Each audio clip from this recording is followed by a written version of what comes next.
Are you living a lie? Here's the truth behind the facade of a narcissistic family system. There are 5 roles in this dysfunctional family system. The 5th one is the least talked about. Number 1, the narcissist. They're the central figure in the family, and they demand constant attention, admiration, and control. They manipulate and exploit others to meet their needs. They demand unquestioning loyalty.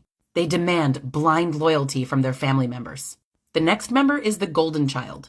They're favored, and they're often seen as an extension of the narcissistic parent. They receive praise, attention, and validation.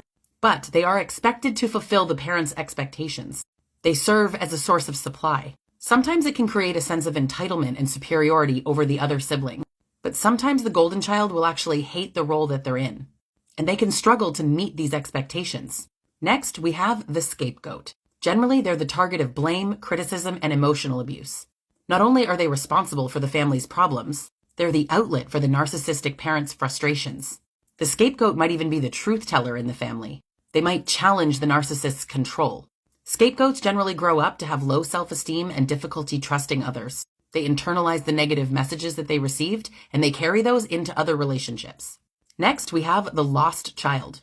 This is the one that kind of retreats or withdraws to avoid conflict. Generally, they feel ignored, overlooked, or invisible in the family. They might have a strong sense of independence, but they'll struggle to have emotional connections in future relationships. Now, the next role is the enabler.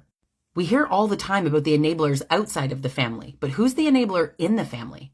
The enabler is often, but not always, the non-narcissistic parent. For clarity, it's not always the other parent. Not to mention, the other parent is often the victim of abuse.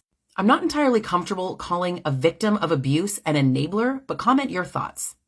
They might be enabling to mitigate conflict. They might be trying to protect themselves and the children. There's a variety of reasons that the victim might be their biggest enabler.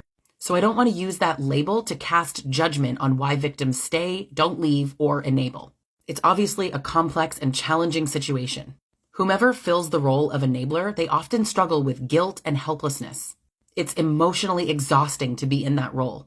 Are you seeing any of these dynamics play out in your own family? How do you help your kids recognize these dynamics? How do you help your kids cope with the emotional abuse that will inevitably happen with a narcissistic parent? I've gathered 5 experts to talk about how to raise emotionally bulletproof kids. If your children are experiencing emotional abuse or psychological abuse at the hands of a narcissist, abuser, or otherwise toxic person, come to my webinar called Emotionally Bulletproof Kids.